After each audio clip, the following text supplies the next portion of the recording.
Bienvenidos a Campus Global, el programa de análisis multidisciplinario de la Universidad de AFIT, donde todos pueden aprender sin la necesidad de tener un carnet. Estos son nuestros invitados del día de hoy.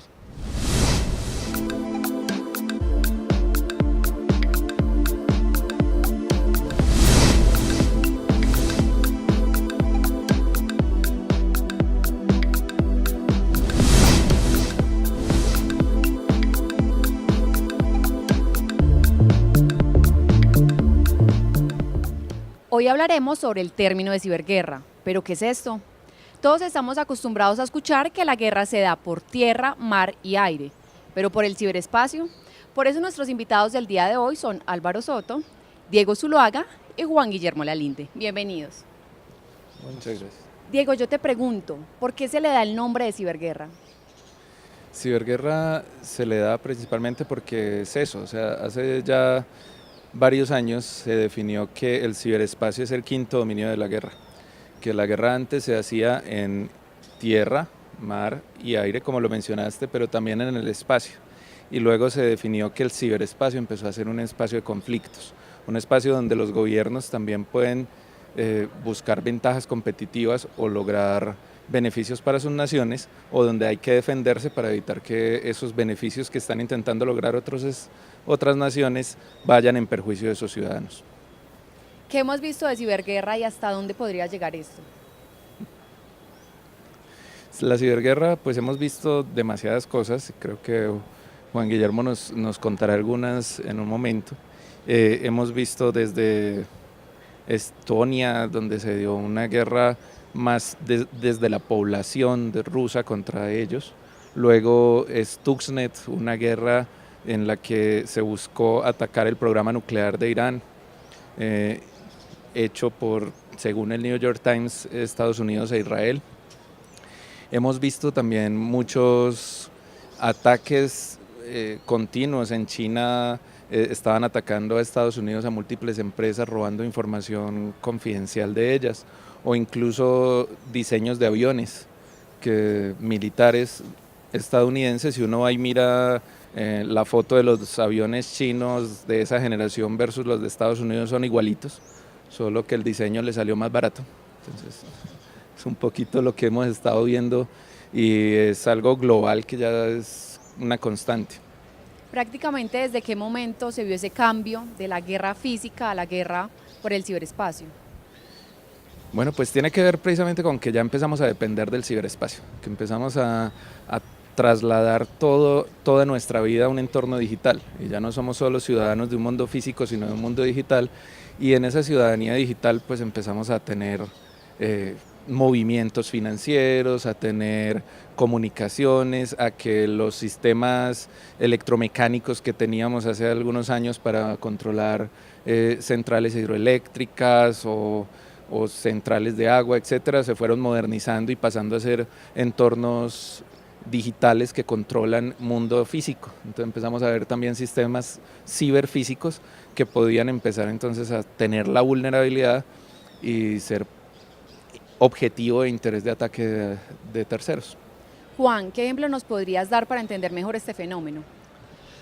A ver, como Diego mencionaba, son muchos los ejemplos.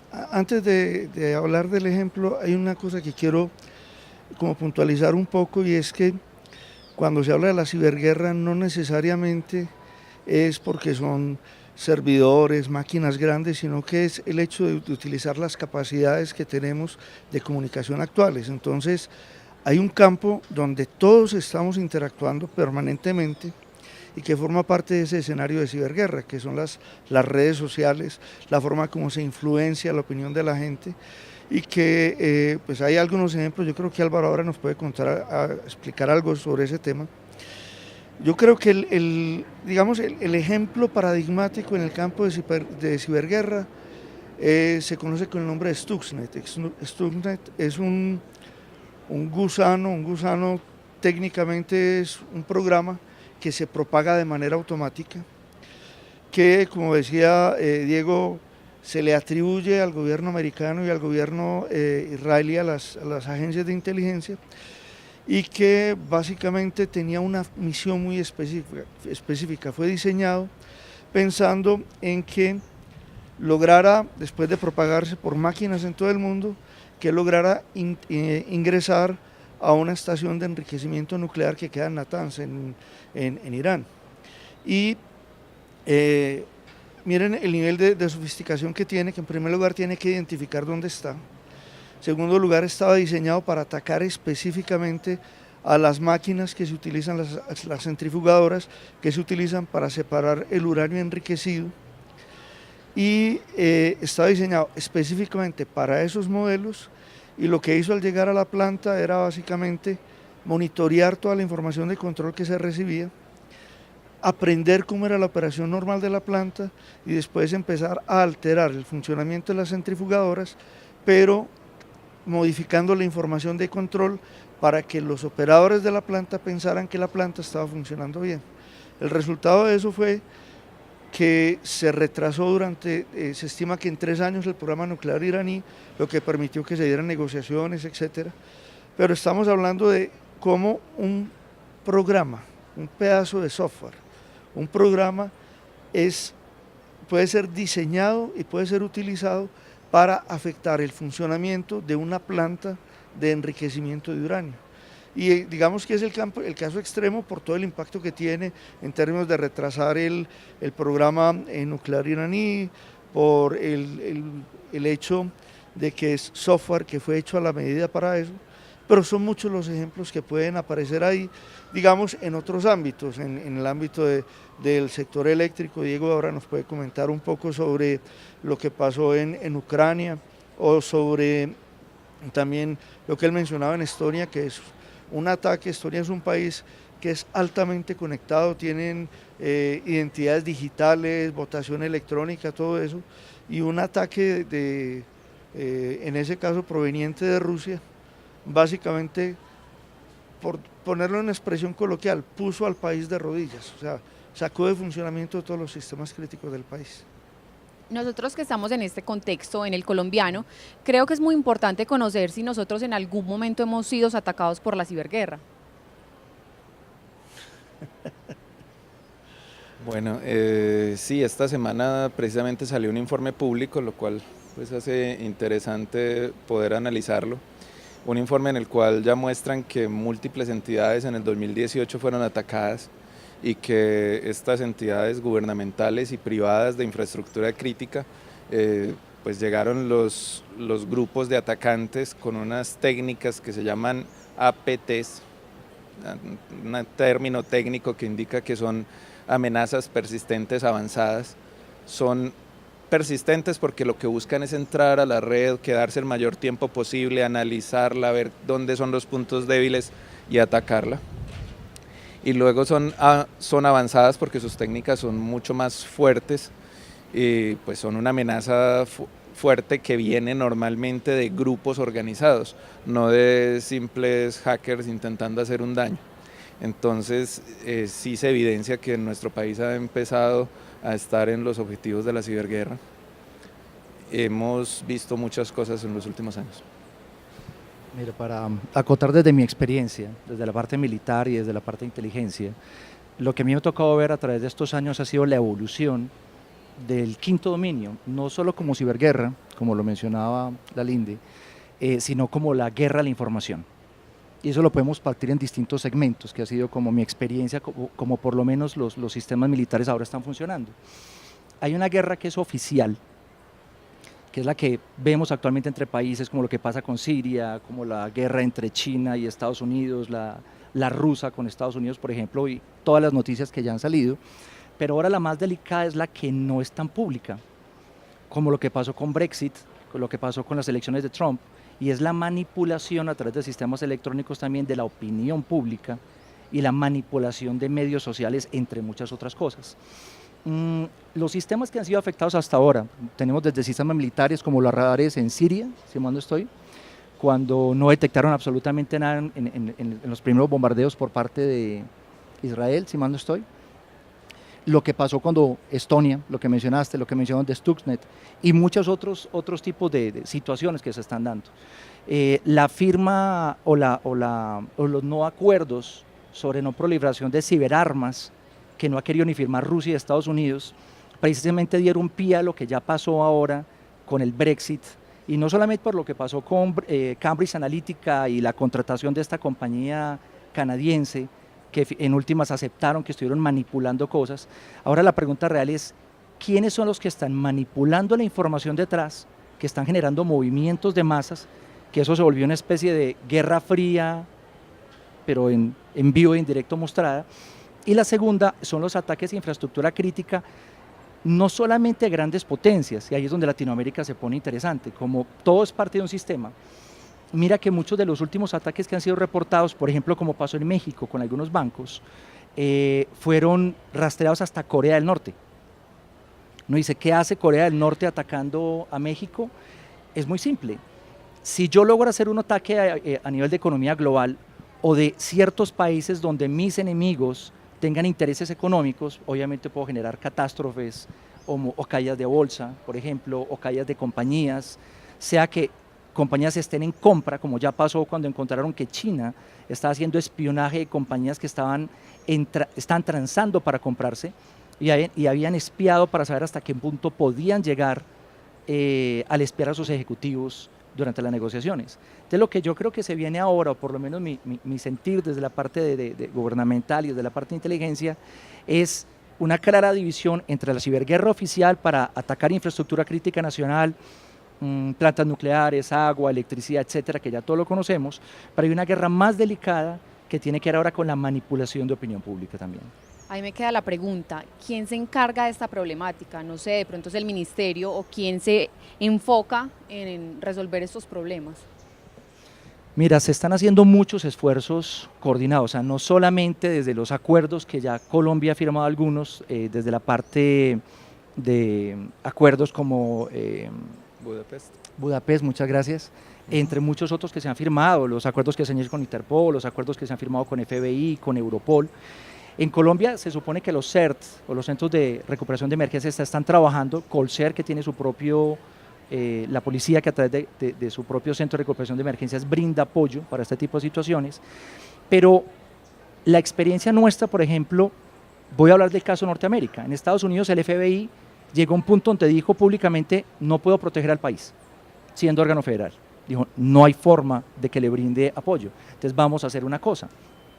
Ayudémonos entre todos, y lo que hizo en último fue convocar iniciativas privadas para, a nivel de compañías muy grandes, apoyarse para el tema de ciberguerra y para el tema de ataques tipo APT, como lo mencionaba Diego, y proteger entre todos la infraestructura crítica nacional y protegerse entre todos. O sea, es muy complejo que un solo país tenga la capacidad de protegerse, aunque los últimos anuncios públicos que ha realizado Putin, que ya sabíamos por dónde iba, hablando sobre Rusnet. La red rusa ha pretendido independizarse de Internet, o las pruebas de protocolo fueron hace muchos años, de tal forma que si se desconectan de Internet, el país sigue operando.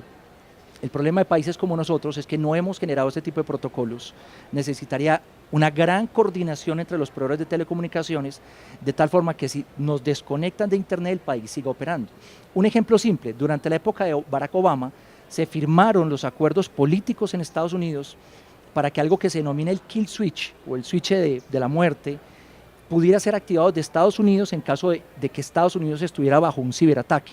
¿Qué es el switch de la muerte? Literalmente apagan Internet, apagan todos los sistemas centrales, los enrutadores principales y los generadores de los resolvedores de nombres de dominio, lo que haría que la gente no pudiera conectarse a su correo, etcétera, etcétera.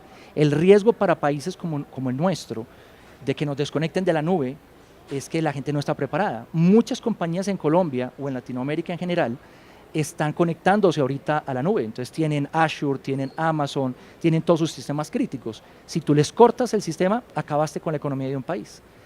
Entonces ahí hay un reto bastante interesante.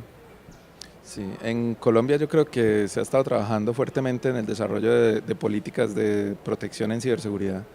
En el 2011, como lo mencionabas, se hizo el primer documento COMPES de ciberseguridad que creó el COLCERT, que es el Centro de Respuesta a Emergencias Cibernéticas Nacionales, que integró el Centro Cibernético Policial, que es el que defiende a los ciudadanos en el ciberespacio, y que creó también el CECOC, que es el Comando Conjunto Cibernético, que es el que defiende el país en el ciberespacio, es decir, el que defiende la infraestructura crítica y que defiende de guerra cibernética en últimas. Este es del Comando Conjunto de las Fuerzas Militares y tiene su centro de respuesta a incidentes también. Todavía hay mucho por desarrollar, realmente hace unos 5 años empezamos unas mesas de trabajo de infraestructura crítica nacional donde se empezó con muy poquitas empresas y hoy en día hay más de 100 empresas de los diferentes sectores del país y 12 ministerios involucrados en este tema. Entonces sí se ha estado trabajando, pero todavía hay mucho por dar. No sé si estoy en lo correcto, si no me corrigen, pero he escuchado que hay en algunos países que hay laboratorios especializados para analizar pues, la ciberguerra, pero antes de que ocurra. Es decir, ellos pueden examinar una posible ciberguerra antes. Entonces no sé qué tan cierto sea esto, si realmente hay laboratorios, hasta escuché que hay unos que se les llama la morgue, digámoslo así, para los medios cibernéticos, pero pues no sé qué tan cierto sea. Pues equipos o sistemas de simulación hay bastantes ahora, más con el tema de computación cuántica, ahí sí, doctor Juan tiene más la palabra al respecto. Centros de simulación lo hay, digamos que más que haya un laboratorio, es que ha habido experimentos bien interesantes a nivel mundial. Por ejemplo, un caso interesante fue con la Telefónica Italia, cuando hubo una interceptación masiva de personajes políticos muy críticos y algunas embajadas inclusive. Cuando empezó la investigación y antes de que se suicidaran aparentemente los directores y la gente que resultó involucrada, la investigación forense final determinó que para poder haber montado el sistema de troyanos y el sistema de interceptación que se montó, alguien tuvo que haber montado una copia idéntica para simular el tipo de ataque que le realizaron a Telefónica Italia. Pero era tan costoso que la única forma de que eso hubiera podido ser posible era si hubiera sido patrocinado por un gobierno. Entonces yo creo que entramos a un juego de poderes bastante interesante. Simuladores simples los hay, pero yo creo que más delicado eso es tomar el caso de Telefónica, que aunque es un caso relativamente antiguo, de varios años atrás, nos muestra el riesgo que se tiene justamente de que alguien replique infraestructura crítica para generar ataques específicos a un gobierno o a un sistema en particular. Sí. En cuanto a eso, yo creo que hay dos cosas muy interesantes. Una es el caso de Ucrania. El caso de Ucrania, como lo mencionaron ahorita, fue un caso que muchos dicen que es el laboratorio para probar ciberarmas de algunos países, donde están buscando verificar si eso funcionaría y si pudieran usarse en otros lados. En Ucrania lo que ocurrió fue que hubo un apagón en diciembre, 24 de diciembre del 2015 y luego en el 2016 también se lo repitieron. El apagón inicial apagó 186 ciudades completamente en la oscuridad y otras 120 quedaron parcialmente en la oscuridad.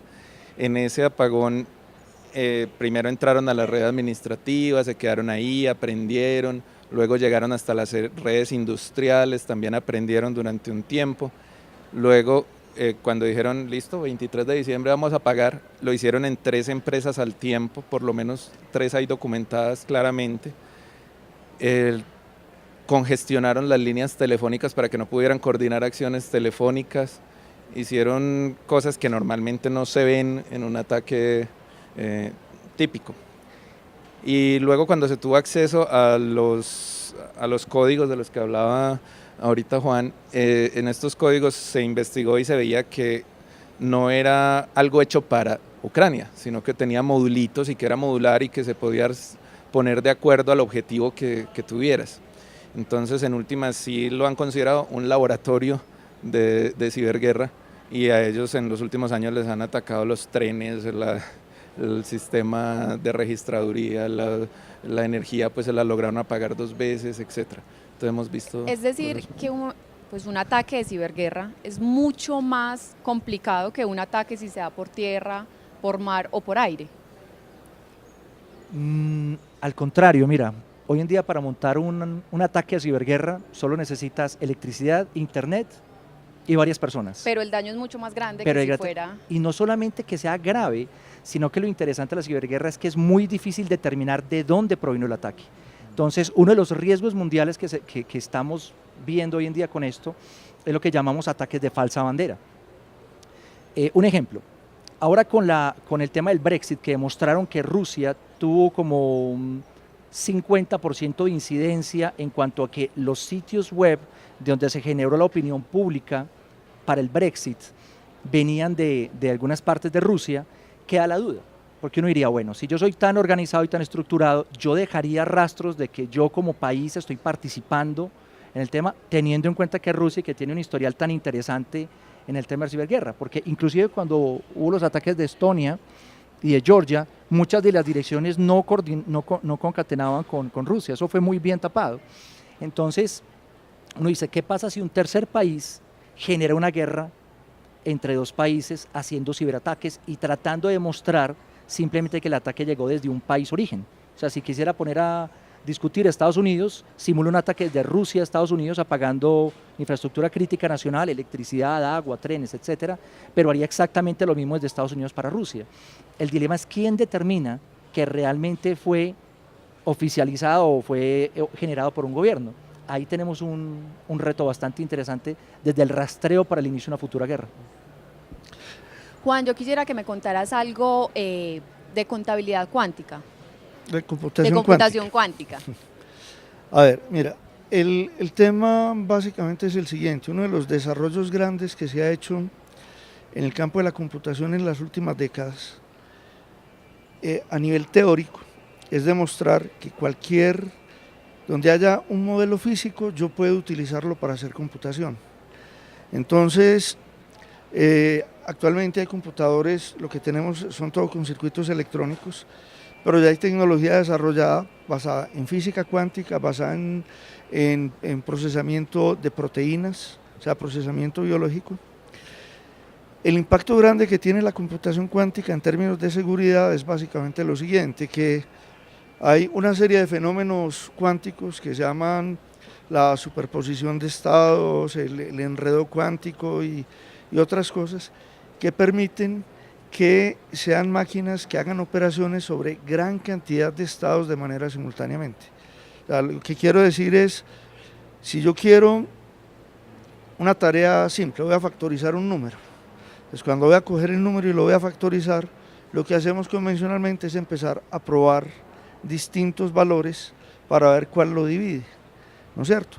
Y si el número es un número primo, el producto de dos primos, si es un número muy grande, yo tengo que empezar con 2, 3, 5, 7 y empiezo a hacer eso y me puedo tomar mucho tiempo. Cuando yo lo hago con computación cuántica, básicamente lo que pasa es que una operación se hace sobre múltiples estados a la vez. O sea que en lugar de probar con 2, con 3, con 5, con 7 y así sucesivamente, en una sola operación estoy probando con todos esos estados a la vez. Para tener una idea de cuál es el nivel que se puede lograr eso, si yo tengo n unidades de almacenamiento, n qubits, el número de estados que tengo representados simultáneamente es 2 a la n, y eso es un número que crece muy rápido. Hay una historia asociada con el ajedrez de que un campesino le enseñó a un rey a jugar ajedrez, entonces el rey le dijo que qué quería como premio por haberle enseñado a jugar ajedrez, y él dijo simplemente: deme por el primer cajoncito del tablero de ajedrez que tiene 64, por el primer cajoncito deme un grano de trigo, por el segundo 2, por el tercero 4, por el cuarto 8 y así sucesivamente. Entonces el rey le dijo que él, ¿por qué si manejaba un juego como el ajedrez que era tan interesante, le pedía simplemente un poquito de trigo? Y él le dijo: no, deme ese trigo. Cuando hicieron las cuentas, el trigo que le estaba pidiendo era mucho mayor que toda la producción de la tierra. Cada vez que uno duplica, va aumentando el tamaño de una manera muy grande, y en computación cuántica se logra eso. El impacto en seguridad tiene que ver con que la forma de proteger la información, de evitar que la gente no autorizada tenga acceso a la información, es utilizando criptografía. Y las técnicas tradicionales de criptografía se basan en problemas que en computación cuántica se resuelven rápidamente. Por eso ya hemos incursionado en un campo nuevo que se llama criptografía postcuántica, y es buscar técnicas criptográficas, y ya hay muchas desarrolladas que no van a ser afectadas por la computación cuántica. De todas maneras, yo quiero tocar otro tema que me parece que es muy importante y es el siguiente, es cuando hablamos de ciberguerra aparece una noción que es muy importante y es que es una guerra asimétrica. O sea, el daño que se puede hacer no es proporcional a la inversión que hay que hacer para realizar el daño.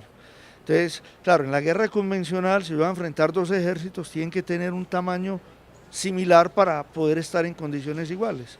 Pero cuando uno habla de ciberguerra, una persona con un computador portátil puede atacar al ejército de un país y lo puede afectar. Y no necesita más recursos que, como decía Álvaro ahora, un computador portátil y estar conectado a internet. Pero el tema va más allá porque cuando uno empieza a hablar de esa guerra de información, entonces hay elementos que van a afectar las cosas. Álvaro hacía referencia a lo que es la computación en la nube. Lo que es la computación en la nube permite que la gente almacene la información en servidores que están ubicados en otros países, pero también permite que las agencias de inteligencia de esos países tengan acceso a la información que se está manejando allá. Dicho en otras palabras, ya no es necesario ir a espiar a la gente para obtener la información, sino que la información la estamos poniendo todo en los mismos lugares y cuando imaginen cuánta información tiene Google o tiene Facebook, ¿sí? Tiene la gente de Microsoft en los correos electrónicos, etcétera, y eso se puede procesar automáticamente. Con eso que tú dices, me acuerdo de una noticia que salió que Estados Unidos culpa a Huawei, que es un riesgo para la seguridad de Estados Unidos, pero podríamos calificar que esto es ciberguerra o que esto es abuso de datos o qué sería esto. Yo diría que hay lo que hay, estamos entrando, y esto es importante, estamos entrando en una época en que ya la ciberguerra es parte de la actividad cotidiana. O sea, lo que quiero decir es, ahora hablábamos de las diferentes dimensiones o los diferentes espacios de la guerra, en la tierra, en el aire, en el agua, en el espacio, y aparece el ciberespacio. Hubo una época en la que uno pensaba, es que claro, la ciberguerra es un mundo aparte, pero es que la ciberguerra actual está integrada con todas las formas de guerra. O sea, eso forma parte de la vida cotidiana. Entonces, antes, y yo creo que ya estamos empezando como sociedad a entender eso, antes uno pensaba, una cosa es el mundo real y otra cosa es el mundo virtual. Pero ya los problemas que hay asociados, por ejemplo, con las redes sociales, muestran que eso no son cosas aparte, sino que es parte de la misma vida que tiene una persona o el mismo desempeño que tiene una organización.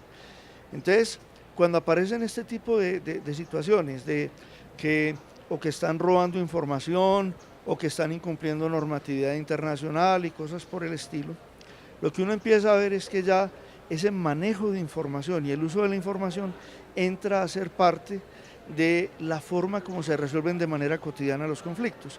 Y otro tema que yo creo que es importante también es el siguiente, que hay una guerra económica y hay una guerra por tener acceso a la propiedad intelectual, por poder explotar las invenciones, las creaciones, etcétera. Y pues es muy fácil uno reproducir algo cuando ya lo ve, el problema es crearlo. Yo siempre doy este ejemplo y lo trabajo con mis estudiantes. Cualquier estudiante universitario sabe más física de la que sabía Newton. Y no quiere decir que estemos llenos de Newtons. Newton sigue siendo un genio. Lo que pasa es que es mucho más fácil entender cuando ya algo está desarrollado que cuando no está desarrollado. Lo mismo pasa en el sector industrial. Cuando yo creo algo nuevo, puede ser una inversión de millones o probablemente miles de millones de dólares. Pero si alguien tiene acceso a esa información, pues lo que hizo fue ahorrarse esa inversión porque ya tiene el resultado. Y ahora hay servicios de inteligencia que están recopilando información comercial y la guerra no solo es el dominio del espacio físico o someter la voluntad del otro, sino muchas veces es simplemente obtener acceso a esa propiedad intelectual, a esas creaciones que le permiten ser competitivo al otro en el mundo. Y de hecho la guerra, uno de los problemas grandes que ahora es la guerra entre China y Estados Unidos.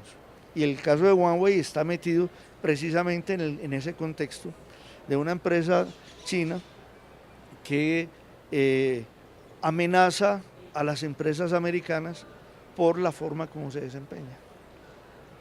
Ahí ya me preocuparon entonces. Yo complemento algo interesante de lo que estás diciendo, Juan, y yo creo que son dos cosas para traer a colación. Uno, Wikileaks ya ha mostrado esto en muchos casos, en uno de los reportes donde yo me encuentro como afectado, como instructor de inteligencia en los archivos espía, hablábamos desde que ZTE y otras compañías celulares le proveían a Libia teléfonos celulares con un firmware adaptado al gobierno para hacer interceptaciones de una forma más simple a toda la parte de telecomunicaciones. Entonces nos encontramos con dos cosas bien interesantes, no solo lo de la cotidianidad, desde cómo un gobierno puede estar conectándose a hacer toda la interceptación de dispositivos, o como pasó en la boda real en Londres, que antes de que saliera la gente a protestar, la policía estaba haciendo arrestos preventivos porque habían interceptado las redes sociales. Eso se volvió como la película Minority Report y Precrimen. Te arresto antes de que siquiera cometas el ilícito por sospecha de que puedes hacer el ilícito. Entonces nos estamos encontrando ahora en una encrucijada bien interesante. No solo cómo los gobiernos están manipulando esto, sino las guerras económicas también entre corporaciones. Si uno mira, por ejemplo, el tema de Wikileaks, cómo el Banco de América le pagó a unas compañías hindú para que atacaran los servidores y dieran de baja los servidores de Wikileaks, precisamente por la filtración de datos del Banco de América, demuestran cómo mucha corporación mundial está pagando para hacerle ciberguerra no solamente a competidores o a ciertos niveles de noticias, sino que también ya se han dado casos sobre espionaje económico muy delicado. Un ejemplo es lo que pasó con Río Tinto en China, que el presidente se vio involucrado porque un oficial chino terminó vendiéndole los estudios de tierras y de donde había minerales, que se supone que era súper secreto, lo negoció por dinero en últimas, pues creo que fue $1 millón que le pagaron de soborno, algo así, eso valía miles de millones de dólares. Pero lo interesante es que, aparte del típico soborno que conocemos, estamos viendo como muchas unidades de inteligencia mundiales, el GRU, por ejemplo, que es inteligencia rusa, se ha visto envuelto en espionaje económico. No es nuevo. Desde la Guerra Fría sabíamos cómo Rusia, por ejemplo, robaba información de otros países de Europa o propiedad intelectual, que en estos momentos esa es la nueva economía. Es decir, es más rentable yo robarme la propiedad intelectual de un país y quebrarlo desde la economía, como ha pasado con China. Un ejemplo es ahorita los vehículos de China, que muchos, no solo aviones baratos, como decías ahorita, sino muchos de los vehículos que han sido literalmente clonados de otros países. Pero lo interesante de esto es que lo que pasó con Huawei es que estamos viendo ciertos nexos, porque se supone que los dueños tuvieron nexos con los militares, de cómo ciertos gobiernos patrocinan ciertas empresas que están entrando a otros países. Estados Unidos no ha terminado de mostrar todas las cartas, desde el arresto de la hija del dueño de Huawei ahorita en Canadá, y estamos esperando a ver cuáles son las cartas, porque lo que ellos están mostrando es espionaje corporativo, es espionaje industrial, y vamos a ver en dónde termina eso. Pero desde lo cotidiano, creo que esto se vuelve una alerta para que las empresas del común aprendan a proteger su información, no solo en criptografía, hablamos también ahora de tener equipos literalmente desconectados de Internet, porque no hay nada que garantice que se hackeen tu teléfono o hackeen tu computadora portátil. Entonces hay un riesgo y un campanazo de alerta para el ciudadano del común y también para la parte industrial. Otro de los puntos claves de la ciberguerra, y que se ha notado mucho en esta conversación, hemos hablado de China, de Rusia, de Estados Unidos, de Israel, y todos como si estuvieran aquí al lado, ¿cierto? Es porque esta ciberguerra se da en un escenario donde las fronteras ya están a 500 milisegundos, o sea, máximo, si tienes que tener una conexión satelital. Entonces estamos hablando de una velocidad de llegar de un país a otro que no se veía antes, ¿cierto? Las fronteras y el tener que atravesar los mares y la tierra para poder llegar hasta el otro lugar hacían que mis principales enemigos eran mis vecinos, pero hoy en día no. Hoy en día es mi vecino, el aliado de mi vecino, el amigo del amigo de mi vecino, y puede estar en cualquier parte del globo. Entonces, si le sumamos a esos tres elementos, el que es una guerra asimétrica, el que es una guerra con fronteras dobladas, y que es una guerra donde la atribución de qué país es el que el que lo cometió es bastante difícil y puede ser peligroso y generar un problema mayor. Entonces entramos a la necesidad de tener leyes para definir qué es lícito en la ciberguerra, así como lo tenemos leyes para definir qué es lícito en la guerra convencional. Y ahí pues la OTAN ha estado desarrollando algunas cosas como el manual de Tallinn, pero todavía falta mucho desarrollo de jurisprudencia mundial al respecto de qué es lícito. Es lícito abrir una compuerta de una presa que podría matar toda una población, ¿cierto? Desde la guerra convencional ya al menos se dice, no, eso no es un objetivo de guerra, usted no puede tirar un misil allá, si no será sancionado por la comunidad internacional, pero en la ciberguerra eso todavía es difuso y es algo que no es claro si debemos o no admitirlo en la sociedad, y pues se ve que no, pero no está escrito en ninguna parte. Para finalizar con eso que ustedes dicen, todos creemos que la ciberguerra se habla de algo muy grande, algo que solo le puede pasar a un país o a un presidente, pero con lo que ustedes dicen, pues es claro que a nosotros, pues alguien del común también nos puede pasar, que nosotros también debemos cuidar nuestros datos, la información que damos, la conexión a internet, porque pues no se sabe, en cualquier momento hasta podemos ser víctimas de la ciberguerra. Entonces nosotros como ciudadanos comunes, ¿qué podemos hacer para cuidarnos un poco de eso? Pues como te lo mencioné ahora, yo creo que es tan simple como mirar lo que pasó ahora con Jeff Bezos, el presidente de Amazon. La información personal que la gente no considera tan crítica, realmente se vuelve crítica en esferas de multimillonarios o ejecutivos de cierto nivel. Cuando lo llamaron a chantajearlo por las fotos que le estaba mandando desnudos a la novia, finalmente creo, no sé si me equivoque, que es el primer multimillonario que no accede a pagar el chantaje y públicamente denunció al tabloide, al periódico, diciéndole, tal periódico me está chantajeando, creo que eran $170,000 para pagar. Le dijo, no pago, publiquen. Eso para mí es un precedente interesante. Creo, no lo conozco anteriormente, yo personalmente no lo he visto, no sé ustedes que están investigando la parte mediática, pero eso demuestra precisamente que las fotos que tenés en tu WhatsApp, las fotos que quedaron guardadas en tu Google Drive, las fotos que quedaron guardadas en tu iPhone, en la nube de iPhone, pueden ser usadas en tu contra en un momento determinado, sea para un chantaje, y si eres una figura política o una figura pública y no sabes manejar esa crisis, porque creo, como lo he mencionado en programas anteriores, que la gente necesita trabajar en un blindaje emocional precisamente para no derrumbarse cuando ese tipo de cosas salen a la luz. Entonces creo que ahí viene un segundo campanazo de alerta que no solamente sería para la parte industrial, como lo mencioné anteriormente, sino también para la gente del común. ¿Qué pasa si tu información se la roban? ¿Qué pasa si la tiene un competidor? ¿Qué pasa si las fotos que le mandaste sexys, como dijo él, Jeff Bezos a su novia, pues las publican? Él jocosamente decía, pues bueno, va a tener algo de qué disfrutar cuando sea anciano y recordar ese tema. Mucha gente no piensa lo mismo, mucha gente sí paga los sobornos y los chantajes.